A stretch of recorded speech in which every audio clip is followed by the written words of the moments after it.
शादी से 2 महीने पहले 2 नकाब पोश आदमियों ने मेरी इज्जत लूट ली। शादी वाले दिन पता चला कि मैं तो उम्मीद से हूँ।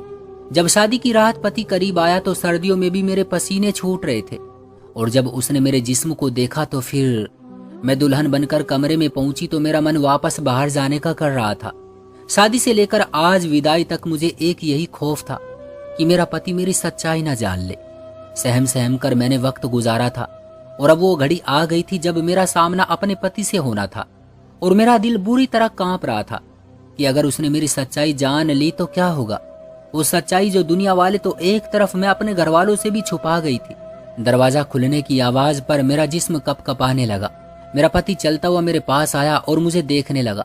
मुझे उसके यूं देखने से भी डर लग रहा था। मेरा पति मेरे सामने बैठा और मेरा घूंघट उलट दिया। मैं उस वक्त बाकी दुल्हनों की तरह शर्माने की बजाय खौफ से कपकपा रही थी। मेरा पति मेरी तारीफ करने लगा और मेरा दिमाग सुन्न था। हालांकि मेरे पति ने मुझे पहले भी देखा हुआ था। मेरी शादी वैसे तो पहले ही हो चुकी थी, लेकिन एक हादसे की वजह से विदाई 3 महीने के बाद हुई थी। शादी के वक्त मेरे दिल में भी बाकी लड़कियों की तरह बहुत से अरमान थे, और मैं शर्माई हुई सी सबकी छेड़छाड़ सुनती रही थी। अपने पति की मैंने तब बस एक ही झलक देखी थी और मेरा दिल धड़क उठा था। हालात वही रहते तो यकीनन मैं भी आज शर्माते हुए धड़कते दिल से ये तारीफें वसूल कर रही होती। मगर 1.5 महीने पहले जो मेरे साथ हादसा पेश आया था, उसने मेरी हस्ती हिला दी थी। मेरा दिल दुनिया से और जीने से ही उठ गया था। मैं हर पल डर के साए में गुजारती हुई आज यहाँ पहुंची थी, और आज जब पूरे हक से उनके पास आई थी तो खौफ से मेरा दिल रुक रहा था। मेरे पति मुझसे बातें कर रहे थे और मुझे उनकी नजरें अजीब खोजती हुई सी महसूस हो रही थी। बातें करते हुए उनकी नजर मेरे तन पर पड़ी तो वो जैसे ठिठक से गए थे। मैं उनके ठिठकने पर सहम गई। उन्होंने मुझे गौर से देखते हुए बहुत अजीब सी बात कह दी, जिसने मुझे फिर से सूली पर लटका दिया था। मुझे लगा उन्हें मेरा राज पता चल गया है, मेरी वो हकीकत जो मैं उनसे छुपा रही थी। शायद वो जान गए थे। मगर मुझे तब हैरत हुई जब उन्होंने सर झटक दिया और कहा कि मैं थक गया हूं और यकीनन तुम भी थक गई होंगी, तो कपड़े बदल कर सो जाओ। मुझे इतना कहकर वो सो गए थे और मैं अपनी जगह साख्त सी बैठी रह गई। अजीब इंसान था, उसने मुझे छुआ ही नहीं। मुझे इस बात पर परेशानी हो रही थी, मेरा दिल और ज्यादा भारी होने लगा था। मैं कपड़े बदल कर लेट जाती, मगर मेरे दिमाग से बात नहीं जा रही थी कि पहली ही रात मेरे पति ने मुझे छूने की बजाय इधर उधर की बातें करके सोने का कह दिया। पूरी रात में इसी परेशानी और खौफ से सो नहीं पाई थी। अगले दिन मैं बमुश्किल अपने चेहरे पर मुस्कुराहट सजाए बैठी थी। आज भी मेरी सबने बहुत तारीफें की।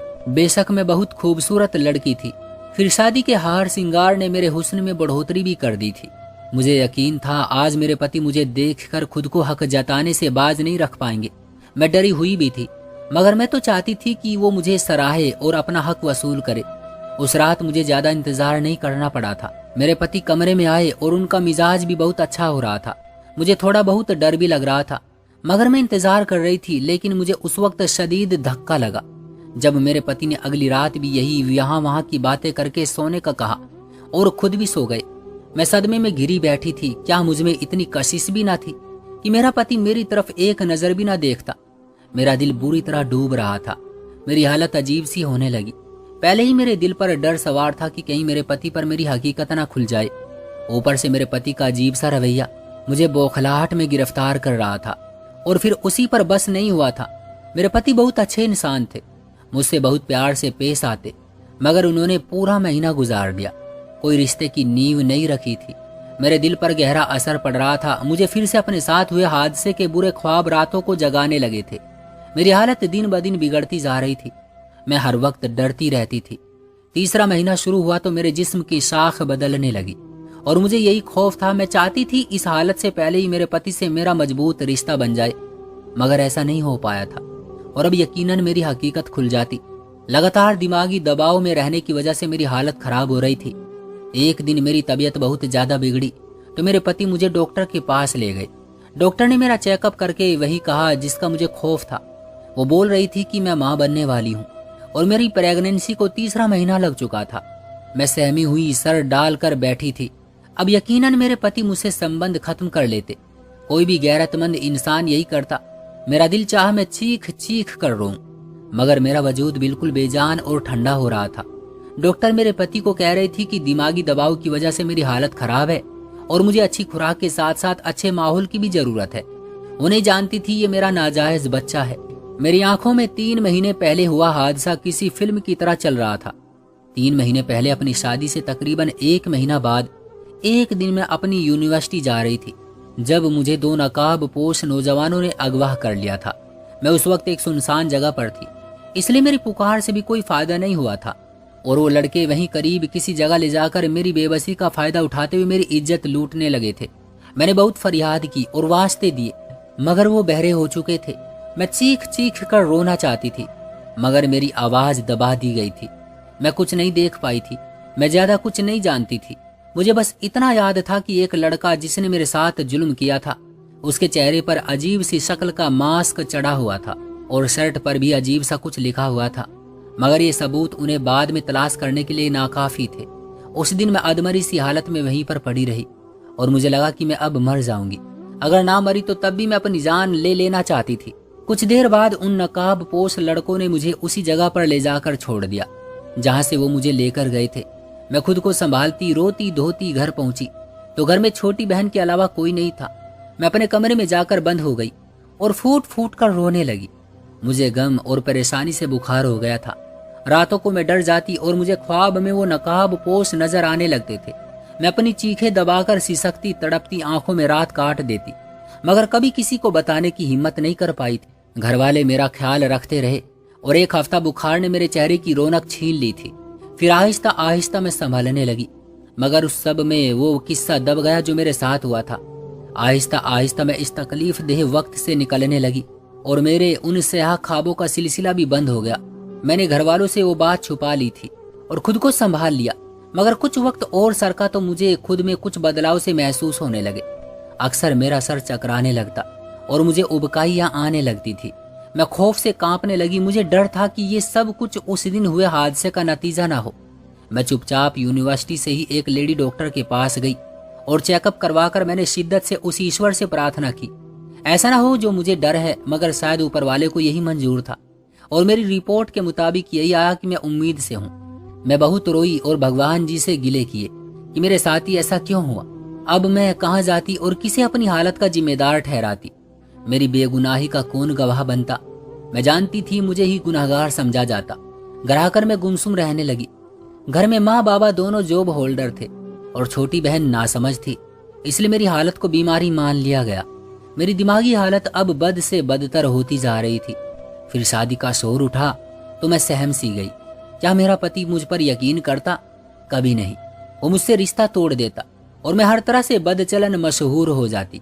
मैं डर गई थी और जब शादी हुई तो मैंने सोचा कि शादी के बाद पति से कह देती कि मैं प्रेग्नेंट हूँ और जब बच्चा होता तो उसे 6-7 महीने का साबित करके ये मामला रफा दफा कर देती। मगर यहाँ भी किस्मत ने मेरा साथ नहीं दिया था और मेरे अजीब पति ने मुझसे मोहब्बत के दावे करके, मेरा इतना ख्याल करके भी मुझसे फासला बना रहे थे और अब डॉक्टर ने हकीकत खोल दी थी। अब मैं अंजाम जानती थी कि घर जाकर मेरा पति मुझे बुरा भला कहेगा और बदचलन का इल्जाम लगाकर मुझे छोड़ देगा। उन 3-4 महीनों की दिमागी थकावट ने मुझे इतना निढाल कर दिया था कि मैंने दिमागी तौर पर खुद को हर इल्जाम और तलाक के लिए भी तैयार कर लिया था। हम घर पहुंचे तो मेरे पति मुझे कमरे में ले गए। मैं खुद को शोर शराबे के लिए तैयार कर रही थी, मगर मेरी हैरत की इंतहा ना रही जब दोपहर से शाम और शाम से रात हो गई। मगर मुझे मेरे पति ने कुछ नहीं कहा, बल्कि वो मुझे आराम करने को कहने लगे। मुझे लग रहा था मैं कोई ख्वाब देख रही हूँ। आखिर कौन मर्द इतना समझदारी से काम ले सकता है। वो अपनी उस पत्नी की प्रेगनेंसी का सुन चुके थे जिसको उन्होंने छुआ तक नहीं था, फिर भी वो सुकून में थे। ऐसा कहाँ मुमकिन था। मेरा दम उनकी अच्छाई से घुटने लगा और मैं दिल ही दिल में उनकी मोहब्बत में गिरफ्तार होने लगी। मुझे यकीन होने लगा कि जिस मोहब्बत के वो दावे करते थे शायद वो सच्ची थी। वक्त गुजरता जा रहा था और वो मेरा बहुत ज्यादा ख्याल रखने लगे थे। मेरे लिए फ्रूट लाते और दूध भी अपने हाथों से पिलाते थे। मैं इस सब को उनकी मोहब्बत समझती रही, मगर फिर भी कभी कभी मुझे उन पर बहुत हैरत होती थी। उनकी एहतियात और इतना ख्याल रखने पर मुझे दोबारा कोई मसला नहीं हुआ था और मैंने प्रेगनेंसी का सारा वक्त सुकून से गुजारा था। और फिर मैंने शादी के 7 महीने बाद एक सेहतमंद बच्चे को जन्म दिया। मुझे उस बच्चे की किस्मत पर भी अफसोस हो रहा था जो नाजायज बच्चा था और उसकी किस्मत में शायद बाप की मोहब्बत भी न थी। सच तो ये था कि मुझे भी उस बच्चे से ज्यादा मोहब्बत या लगाव महसूस नहीं हो रहा था, मगर मेरे अजीबो गरीब पति ने यहाँ भी मुझे गलत साबित किया था। और इस बच्चे को जिसके बाप का कुछ पता तक न था इतना प्यार और मोहब्बत दी कि मैं हैरान रह गई। इस बच्चे की जरूरत का हर सामान घर में पहले से मौजूद था और मैं माँ होकर अक्सर लापरवाही बरत जाती थी, मगर वो उसका हर वक्त ध्यान रखते थे, प्यार देते और जरा सा रोता तो तुरंत तड़प उठते थे। मैं हैरत से उनकी मोहब्बत देख रही थी। खुशी की बजाय मैं अजीब दबाव सा महसूस करने लगी। आखिर कोई इतना अच्छा और बेहतरीन कैसे हो सकता है? मुझे लगा बस उसमें इंसानियत बहुत ज्यादा थी और शायद वो सारी मोहब्बत जो मुझे दी गई थी वो भी इंसानियत के नाते थी। मैं उनकी मोहब्बत उस बच्चे के साथ देख देख कर पागल होने लगी थी। वो बच्चा कभी दूध देर से मिलने पर रो देता तो वो मुझसे नाराज होने लगते थे और उसे उठाकर प्यार करते, बहलाते और चुप करवाते थे। मेरा सब्र जवाब दे रहा था और जब यही सिलसिला कुछ महीने और चलता रहा तो मेरी बर्दाश्त खत्म हो गई और मैं एक दिन अपने पति से लड़ पड़ी। मैंने उनसे कहा कि वो इतने अच्छे, नेक और समझदार क्यों हैं? मुझसे कभी सवाल क्यों नहीं किया? वो पहले मुझे और फिर मेरे नाजायज बच्चे को इतना प्यार कैसे देते रहे? मैं चीख पड़ी थी। मुझे उनका ख्याल रखना और हमें प्यार देना उलझा रहा था। मेरे लड़ने पर वो खामोश नजरों से मुझे देखने लगे, मगर मुझे जवाब नहीं दिया। जब वो पहले दिन उन्होंने मेरे भरे भरे जिस्म को देखकर हैरत का इजहार किया था, मैंने उनकी हैरत देखकर तब बहाना बना दिया था कि मैं शादी के दिनों में बैठकर खाने लगी हूँ, इसलिए मोटी हो रही हूँ। हालांकि मुझे उनकी नजरों और अजीब सवाल पर हैरत हुई थी। तब मेरी प्रेगनेंसी को बस दूसरा महीना था और मुझ में इतना बदलाव नहीं आया था कि कोई पहचान सकता। मैं रो रही थी। मैंने उनसे पूछा कि क्या उन्हें पहले दिन शक नहीं हुआ था मुझ पर? जब उन्होंने मेरे जिस्म में बदलाव महसूस किया था वो बोले कि हाँ, मुझे शक हुआ था, मगर तुमने कुछ नहीं बताया। मुझे उनके जवाब पर झटका लगा। मेरा सर अब चकराने लगा था। मुझे एहसास हुआ कि मेरे पति वाकई अजीब फितरत के मालिक हैं। उन्हें शक हुआ और उन्होंने सवाल तक नहीं किया, पूछा तक नहीं कि ऐसा क्यों और कब हुआ है, जानने की कोशिश तक नहीं की कि मेरे साथ क्या हुआ या फिर मैंने ही उनके साथ बेवफाई की है। पूछा क्यों नहीं? मेरे झगड़ने पर वो बोले कि मैं तुम्हें आज एक हकीकत बताना चाहता हूँ। वो आज इस मामले को लेकर गंभीर से लग रहे थे। मैं सुनने के लिए चुप हो गई। मुझे भी अब उनके व्यवहार की हकीकत जाननी थी और मैं इतना तो समझ गई थी कि कोई ऐसी बात है जिसकी वजह से वो ऐसे थे। कुछ ऐसा था जिसने उन्हें इतना अजीब बना दिया था। उस दिन उन्होंने मुझे अपनी माजी की जो सच्चाई बताई वो मुझे अंदर तक हिलाकर रख गई थी। उन्होंने बताया कि उनकी माँ के साथ भी इसी तरह का जुल्म हुआ था और जब उनकी शादी हुई तो वो भी माँ बनने वाली थी। उन्होंने मेरे बाप को ये सच नहीं बताया, बल्कि इस सच को अपने अंदर दबा कर रखा और बहाकर आ गई। जब शादी के बाद मेरे बाप को यह हकीकत पता चली तो उन्होंने बहुत हंगामा किया। उन्होंने मेरी माँ को चरित्रहीनता के ताने दिए और बहुत अहमियत दी थी। अजीब बात तो ये थी कि वो अपनी पत्नी को छोड़ने को भी तैयार न थे। अपनी पत्नी को अपनाए रखा, रिश्ता कायम रखा, मगर बस इतना ही कर पाए थे, इससे ज्यादा वो नहीं कर पाए थे। हालांकि मेरी माँ के साथ जुल्म हुआ था और उनका कोई कसूर भी ना था। वो मेरे बाप के तानों और डांट फटकार सुनती रही और सहती रही और फिर मैं पैदा हुआ। मैं नाजायज बच्चा था और मेरा स्थान किसी नाजायज बच्चे वाला नहीं था। यहाँ भी मेरे बाप ने बड़प्पन दिखाया और मुझे अपना नाम दिया, मुझे घर में रखा और पढ़ाया लिखाया। मगर एक फर्क रह गया था, क्योंकि मैं नाजायज बच्चा था जिसके हकीकी बाप की कोई खबर न थी, तो मुझे अपनी माँ के पति से सगे बाप वाली मोहब्बत न मिल सकी। मेरे पास भले ही दुनिया की हर चीज मौजूद थी, मगर माँ बाप का पूरा प्यार और तवज्जो कभी नहीं मिली थी। फिर मेरे और बहन भाई भी पैदा हुए। वो मेरी माँ की जायज औलादे थी, वो मेरे बाप की सगी औलादे थी, इसलिए उनका स्थान अलग था। उन्हें तवज्जो और मोहब्बत मिली। मैं ये फर्क देख देख कर बड़ा हुआ था और मेरे अंदर एक बड़ा कोना खाली रह गया था। मेरे अंदर बहुत सी बुराइयां जन्म लेने लगी। मेरे अंदर औरतों के खिलाफ जहर भर गया था। मैं अपनी माँ से अक्सर लड़ता था। मुझे अपनी माँ से यही गिला था कि जब शादी से पहले उनके साथ जुल्म हुआ था तो उन्होंने मेरे बाप को क्यों नहीं बताया। उन्हें चाहिए था कि वो अपने होने वाले पति को पहले ही ये सच्चाई बताती और उनको फैसले का हक देती। मेरी नजर में मेरी माँ के पति का कोई कसूर नहीं था। मेरी माँ ने उनसे छुपाकर उनके साथ गलत किया था, उनके हाथ बांध दिए थे। हालांकि मेरे बाबा में इतनी अच्छाई थी कि उन्होंने पत्नी को अपनाया, उससे रिश्ता खत्म नहीं किया और यहाँ तक कि उन्होंने नाजायज बेटे को भी अपना नाम दिया। उनको अगर शादी से पहले हकीकत का पता होता तो वो कभी मेरी माँ को ना छोड़ते। हाँ, उन्हें ये मान होता कि ये फैसला उन्होंने अपनी मर्जी से किया है। उन्हें मान होता कि मेरी माँ ने उस पर एतबार किया। मेरे पति बोल रहे थे और मैं जैसे बर्फ की तरह जम चुकी थी, यानी मैंने अपने पति की माँ वाली किस्मत पाई थी। तो ये था वो माझी जिसकी वजह से उन्होंने शक होने पर भी मुझसे सवाल नहीं किया। बल्कि हकीकत पता चली तो लड़ने या मारने की बजाय दिल से अपना लिया। मेरे पति ने मेरी तरफ देखा और मुझसे कहा कि मेरा तुमसे भी यही सवाल है, तुमने मुझसे क्यों छुपाया? तुमने मुझसे क्यों छुपाया वो सब? क्या तुम इस सब में शामिल थी? क्या तुम्हारा किसी से नाजायज संबंध था? मैं उनके सवालों पर तड़प उठी थी। मैंने जल्दी से नहीं में सर हिलाकर इनकार किया और उन्हें दिलासा दिलाने लगी कि ऐसा कुछ नहीं है। मैंने कसम खाई और कहा मैं बेकसूर हूँ। मैं उन नकाबपोश नौजवानों को नहीं जानती, उनकी शक्ल तक नहीं देखी थी। मैं पाकीज़ा हूँ और मेरा कभी किसी गैर मर्द से ऐसा कोई संबंध नहीं था। मैंने अपने दिल में अगर किसी को रखा था तो मेरा अपना पति था। मेरे यकीन दिलाने पर वो बोले कि जब ऐसा था तो क्यों छुपाया, खुद क्यों नहीं बताया? तुम्हारे साथ तो सितम हुआ था, तुम तो खुद भी पीड़ित थी, फिर क्यों डर रही थी? क्या बात डराती थी आखिर? मैं उन्हें क्या बताती कि औरत सिर्फ इल्जामों से डरती है? मुझे भी यही खौफ था, मुझ पर यकीन नहीं किया जाएगा। मेरे पास कोई सबूत नहीं था और मैं उनको क्या बताती कि आज के दौर में ऐसे अच्छे लोग भी तो बहुत कम रह गए हैं। लोग तो एक झूठे इल्जाम पर रिश्ते तोड़ देते हैं। फिर मैं तो खुद पर वो सब झेल चुकी थी। मैंने उनकी जिद पर उन्हें कहा कि मुझे क्या खबर थी, वो मुझ पर यकीन करेंगे या नहीं। काश वो तब सवाल कर लेते तो मैं खुद बता देती सब। मैं कुछ भी नहीं छुपाती। मुझे अंदाजा होता मेरे पति इतने अच्छे हैं तो मैं इतना दर्द ही क्यों उठाती। मेरे रोने पर मेरे पति ने मेरे हाथ थाम लिए और मुझसे कहा कि अब याद रखना, मुझे तुम पर यकीन है और अब ज्यादा मत सोचना। मैंने अश्क भरी नजरों से उन्हें देखा। उनकी मोहब्बत पर दिल खुशी से धड़क उठा था।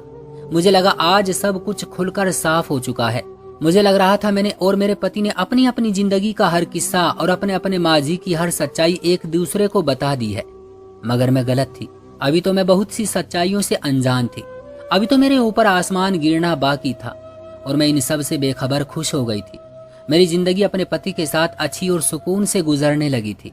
अब मेरा एतबार अपने पति पर कुछ ऐसा कायम हो गया था कि मैं अपनी हर एक बात उन्हें बताने लगी। मैं अपने बच्चे को भी प्यार देने लगी थी और कुछ समय बाद मुझे दोबारा से मां बनने की खुशखबरी मिली थी। इस दफा ये फर्क था कि मैं भी इस खुशी को खुलकर महसूस कर रही थी और मेरे पति के रवैये में तो कभी बदलाव आया ही नहीं था। वो इस बार भी वैसे ही ख्याल रख रहे थे जैसा पहले रखा था। वो मुझे ज्यादा काम भी नहीं करने देते थे। मैं उनसे छुपकर ही थोड़ा बहुत घर का काम कर लेती, वरना उन्होंने काम वाली रख दी थी। एक दिन काम वाली मेरे बड़े बेटे को संभाले बैठी थी और मैंने सोचा कि मैं स्टोर रूम से सामान निकाल लूं। वो सारा सामान जो बड़े बेटे के पैदा होने के बाद जरूरत पड़ा था और जब वो कुछ बड़ा हुआ तो मेरे पति ने वो सब स्टोर रूम में रख दिया था। मुझे अब सिर्फ 1 महीना बाकी था और मैंने सोचा कि सामान वगैरह उठाकर पहले से ही चेक कर लूं। मैं स्टोर रूम की लाइट ऑन किए पुराने संदूक के पल्ले को खोलकर सारा सामान निकाल रही थी जब मुझे एक पुराने संदूक के सबसे आखिर में एक पुराना सा थैला मिला। मैंने वो भी उठाकर सामान में रखा और काम वाली को बुलाकर वो सारा सामान मेरे कमरे में ले जाने को कहा। वो सर हिलाकर सारा सामान उठाने लगी। मैं कमरे में जाकर बेड पर बैठ गई और कामवाली ने वो थैला लाकर मेरे सामने रखा। मैं सामान निकाल निकाल कर रख रही थी जब मेरे सामने वो पुराना थैला आ गया। मैंने उसे खोला और उसके अंदर से जो सामान निकला वो मेरे दिल को झिंझोड़ने के लिए काफी था। मैं कपकपा गई थी, मेरा दिल डूब रहा था। मैं यकीन करने को तैयार नहीं थी। ऐसा कैसे हो सकता था? मेरा पति तो एक अच्छा आदमी था, तो फिर मेरे सामने पड़ा ये सामान उसकी जिंदगी का कौन सा पहलू था? मेरे पति आए तो मैंने उनका गिरेबान पकड़कर वो शर्ट और वो काला मास्क उनके मुंह पर दे मारा। मुझ पर आज ये राज खुला था कि मेरे साथ जुल्म सितम ढहने वाला कोई और नहीं, मेरा अपना पति था। मैं सदमे की शिद्दत से चीख रही थी कि उसने मेरे साथ ऐसा क्यों किया, मुझे दिमागी चोट क्यों पहुंचाई। वो बोले कि पहली बात तो ये है कि मेरी तुमसे शादी पहले ही हो चुकी थी, तुम मेरी थी, मैंने कोई जुर्म नहीं किया, मैं बस तुम्हें आजमाना चाहता था।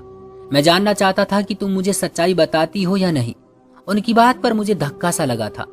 सिर्फ आजमाने के लिए उस इंसान ने मुझे इतना दर्द दिया।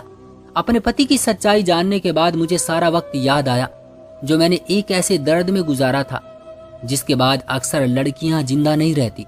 अगर मुझे उनकी सारी सच्चाई मालूम ना होती तो मैं तो सारी जिंदगी इसी दर्द में रहती। मेरे दिल में उनकी मोहब्बत एकदम से खत्म हो गई थी। मेरा दिल कर रहा था मैं ये घर छोड़कर कहीं चली जाऊं और वापस ना आऊं। मैंने घर छोड़कर जाने का इरादा किया तो मेरे बच्चों ने मेरे कदम जकड़ लिए थे। जैसी भी थी मैं उनकी माँ थी और मेरा वो बच्चा जिसे मैं नाजायज समझकर उसे सही तरीके से उसका हक और उसकी मोहब्बत भी न दे सकी थी। अब तक मुझे उसका दुख हो रहा था। उस बच्चे ने अब तक नाजायज जैसा वक्त गुजारा था। मुझे पति से शदीद नफरत हो रही थी, लेकिन मेरे पास वापसी का कोई रास्ता भी नहीं था। वो दिमागी मरीज था और कुछ नहीं। उसके ऊपर जो गुजरी, जिस तरह से उसका बचपन गुजरा, उन सब हालात ने उसे दिमागी मरीज बना दिया था। मैं उसके बचपन के हालात को सोच रही थी कि अगर मैं इन हालात से गुजरती तो शायद मैं भी इसी तरह दिमागी मरीज बन जाती, क्योंकि जब से मेरे साथ वो हादसा हुआ था तब से मेरा दिमागी मरीज बनने में कोई शक नहीं था। अगर मुझे हकीकत मालूम ना हो जाती आज, मैं रो रही थी, बहुत रो रही थी। मैं जिसे नेक और अच्छाई की मूरत समझ रही थी, मेरी बर्बादी का जिम्मेदार वो खुद था। और मैं आज भी पहले की तरह ही बेबस थी और उसके साथ रहने पर मजबूर थी, क्योंकि मैं उसके बच्चों की माँ थी और अपने बच्चों को छोड़कर मैं उन्हें उनके बाप जैसा नहीं बनाना चाहती थी। दोस्तों, ये थी हमारी आज की कहानी। उम्मीद करते हैं कि आपको पसंद आई होगी। वीडियो को लाइक करके चैनल को सब्सक्राइब कर लीजिएगा ताकि आने वाली वीडियो आपको तुरंत मिले। मुझे दीजिए अगली वीडियो तक इजाजत। तब तक के लिए धन्यवाद।